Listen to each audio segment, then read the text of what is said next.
আপনারা যদি আমাকে যোগ্য মনে করেন তাহলে ম্যাডাম কৃষ্ণার ডিভোর্সের পরে আমি ওনাকে বিয়ে করতে পারি।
সবসময় হাঁ করে আমার জানলা দিকে তাকিয়ে থাকো কেন?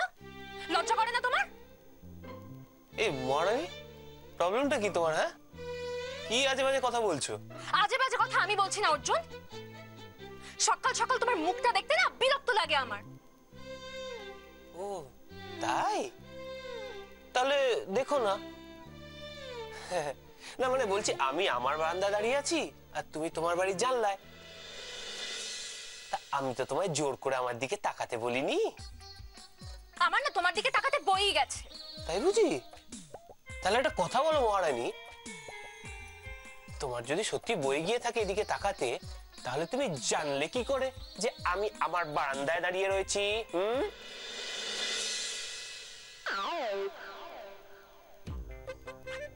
বাজে কথা বলবে না অর্জুন। তুমি কেন হ্যাংলার মতো আমার সাথে কথা বলতে আসছো? হ্যাঁ, কি বললে? আমি হ্যাংলা? বুঝতে পেরেছি। মহারানী, একটা কথা বলো তো, আজ নিশ্চয়ই শুভ বাবু তোমাদের বাড়িতে এসেছিলেন, তাই না? তোমার সইটা নিয়ে গেছেন। ওই জন্যই এখন আমার সবকিছু খারাপ, আমার হ্যাংলা মনে হচ্ছে হঠাৎ করে, তাই না? না অর্জুন, আমি তোমার মতো নই। যেখানে সেখানে আমি সই করি না।